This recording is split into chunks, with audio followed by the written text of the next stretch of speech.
네, 어제 막이 오른 부산국제영화제 영상으로 보고 오셨고요. 아시아 최고 영화 축제로 영화인들과 관람객들로 붐비고 있다고 합니다. 올해도 200편이 넘는 작품이 상영이 됩니다. 네, 부산을 찾은 세계적인 배우와 감독도 많은데요. 이번 부산국제영화제 볼거리 짚어보겠습니다.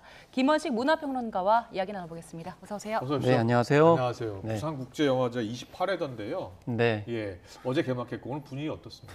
그렇습니다. 이제 다음 주 13일까지 계속 열흘간 이어지게 되는데요. 예.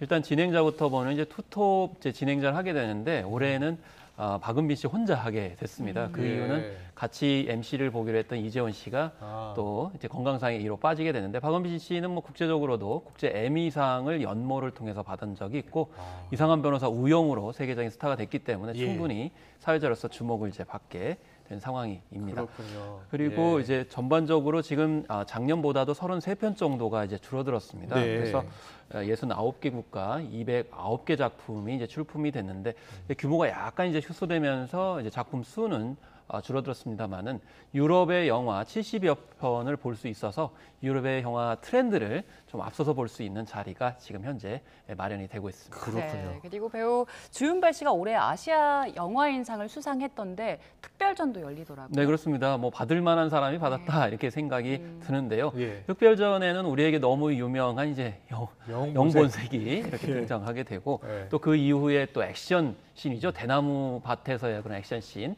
와호 장면도 선을 보이게 됩니다. 이 예전 작품만 있는 건 아니고요. 원모어 찬스라고 하는 신작도 선을 보이게 됩니다.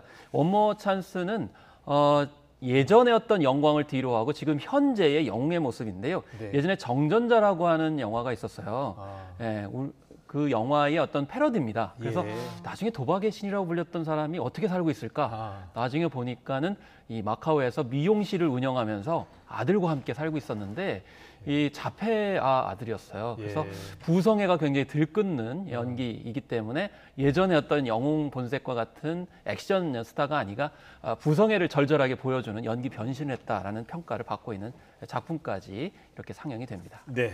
자, 어제 개막식에서 영화배우 송강호 씨가 호스트로 직접 영화제를 챙겼다고요? 네, 그래서 호스트가 어느 때보다 중요한데요. 왜냐하면 이사장과 이제 집행위원장 자리가 지금 공석인 상황이거든요. 예. 그러면 세계적으로 유명한 감독들, 제작자들이 오면은 결국 그분들이 알만한 사람들이 와서 이제 맞이를 해줘야 됩니다. 그래서 그렇군요.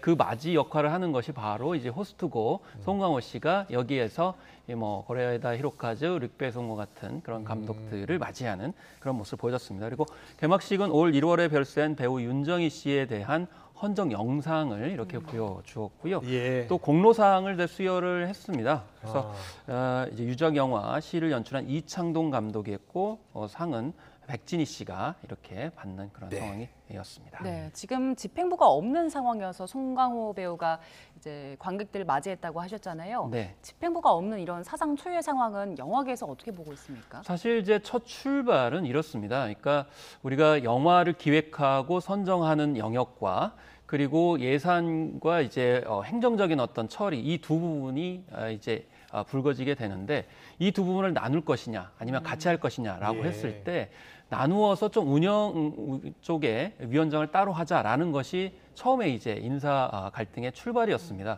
근데 영화계 입장에서 봤을 때는 영화인들이 기획하고 영화를 선택하는 것에다가 예산과 이제 행정까지도 같이 해야 일관성이 있다라고 보는 것이 영화계 입장이고 효율성을 추구하는 사람 입장에서 봤을 때는 좀 따로 분리하면 더 효율적이지 않겠는가. 왜냐하면 행정적인 운영적인 예산 전문가를 따로 운영장으로 구분하는 게 필요하다는 것이 갈등의 처음 출발이었고 예. 이용관 이사장은 거기서 약간 절충을 하다가 나중에 갈등이 불거지니까 나는 어떤 이익에 연하지 않기 때문에 이 사퇴를 하게 되면서 지금 거의 세 자리가 지금 공석이 된 그래서 집행위원장, 운영위원장, 이사장까지 공석이 된 그런 상황이 되어서 그렇지만 그럼에도 불구하고 이제 부산국제영화제가 우려에도 불구하고 성공적으로 지금 순항 중이라고 볼 수가 있겠습니다. 네.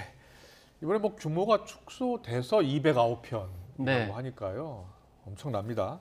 그렇습니다. 올해 개막작으로 장건재 감독의 한국이 싫어서가 선정됐다고요? 어떤 영화예요? 네, 이거 한국이 싫어서라면 개막작인데 어떻게 한국에서 열리는 작품 제목으로 한국이 싫어서를 예. 부각을 할까라고 이제 생각하실 수 있는데요.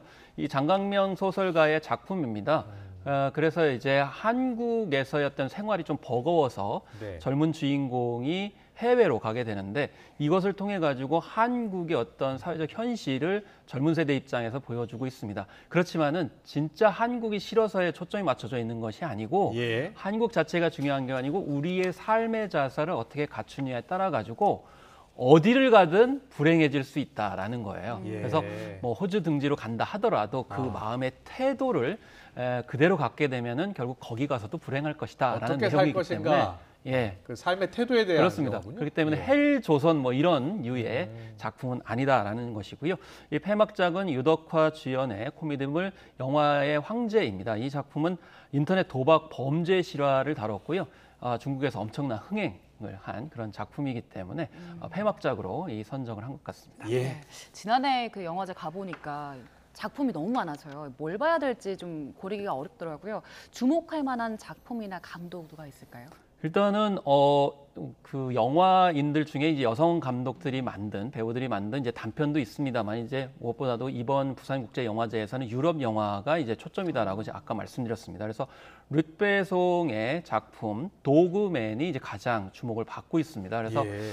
약간 소외되어 있는 사람들의 이야기를 스릴러 방식으로 추적하는 그런 작품들을 르베송이 이제 추구를 해왔는데 네, 네. 이 자신만의 세계를 가지고 있는 이 도그맨이라고 불리는 사람이 왜 저렇게 많이 개를 키울 것인가라는 것을 스릴러 방식으로 추적하는 작품이 있고요. 예. 그다음에 가족의 탄생이라는 작품이 있는데요. 이 가족의 탄생은 자유분방하게 살던 각 개인들이 가족을 이루어가는 내용들을 담고 있는 작품입니다. 그래서 유럽 사회가 좀 1인 가족 또 혼자 사는 사람들이 굉장히 많은데 이게 우리 사회도 그런 측면 내에서 좀 많이 진전이 되고 있거든요. 그걸 반추 삼을 수 있는 그런 작품으로서 이제 가족의 탄생이라고 이제 하는 작품을 보시면 될 것 같습니다. 그리고 블랙베리라고 하는 작품이 있는데요. 이 작품은 40대 여성이 우연히 블랙베리를 산에서 따다가 죽을 뻔합니다. 예, 그러면서 예. 대호각성을 하게 돼요. 내가 삶은 이렇게 살아도 되는 건가?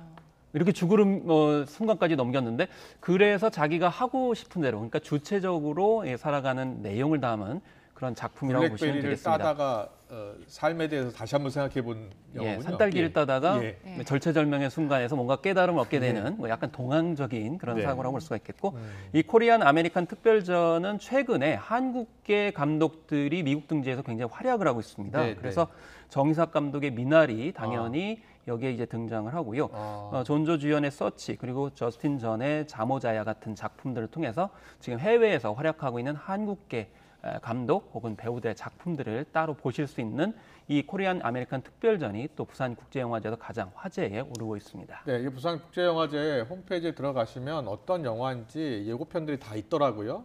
네. 보고 가시면 될 것 같고요.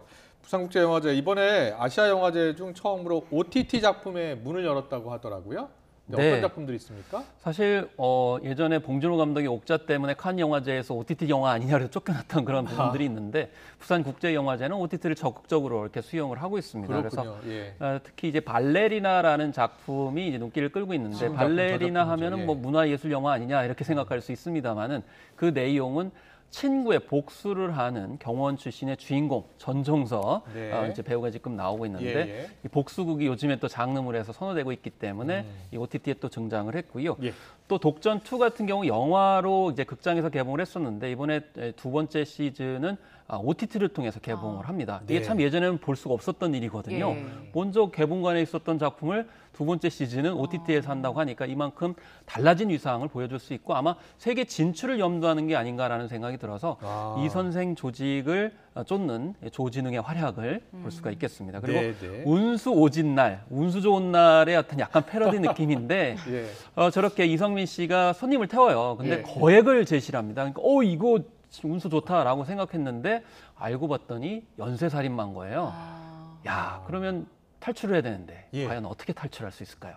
뭐 이런 내용을 가지고 있고요. 또 뭐 런닝메이트라든지 또 유승호의 웨이브 같은 작품들도 있습니다. 그래서 요즘에 국내 OTT들도 이 세계적인 그런 활약을 보여주고 있기 때문에 이 부산국제영화제를 통해서 아마 세계 진출을 모색한다는 차원에서 OTT 업계의 입장에서도 부산국제영화제를 지나칠 수 없다라고 볼 수가 있겠습니다. 네, 그리고 영화제 가면 그 감독들 또 배우들이랑 직접 대화할 수 있는 프로그램들도 여럿 있는데 이번에 어떤 이벤트 준비되어 있습니까? 그렇습니다. 이제 영화인들과 같이 인사를 할 수 있는 자리, 또 오픈 토크 자리가 사실 특히 대화를 할 수 있는 부분들이 낮이나 밤이나 특히 밤에 야간에도 열린다는 것이 부산국제영화제의 큰 특징이라고 볼 수가 있겠습니다. 그래서 네. 배우 판빙빙과 고레하다 히로카즈 그리고 류배송 감독들을 볼 수 있는 자리가 또 마련이 되고요. 그리고 부산국제영화제는 관객 참여형 프로그램인 커뮤니티 비프가 이제 특징이죠. 네. 이 작품 이제 프로그램 같은 경우에는 관객들이 직접 주도하고, 그러니까 선정을 하고 또 대화에 적극적으로 이제 참여하면서 이끌어가는 방식이기 때문에 이것도 이제 눈길을 끌고 또 보려면 미리 신청해야 돼요? 이건 이제 영화마다 좀 약간 다른 예. 측면이 있습니다. 그래서 이제 사전에 예매하는 경우도 있고 이제 현장에서 직접 하시는 경우도 있는데 인기작일수록 또 경쟁이 치열하기 때문에 네. 완판되는 경우가 많아서 아. 이거는 이제 좀 조심스러워서 이 시간에도 너무 특정 영화를 강조하면 그쪽으로 또 몰리실 수 있기 때문에 예. 그런 점에서 좀 조심스럽습니다. 네, 여러 좋은 작품들이 많다고 하니까요. 한번 그 홈페이지 둘러보시고 예매하실 수 있습니다. 참고하시기 바랍니다. 김원식 문화평론가와 함께했습니다. 잘 들었습니다. 네, 감사합니다.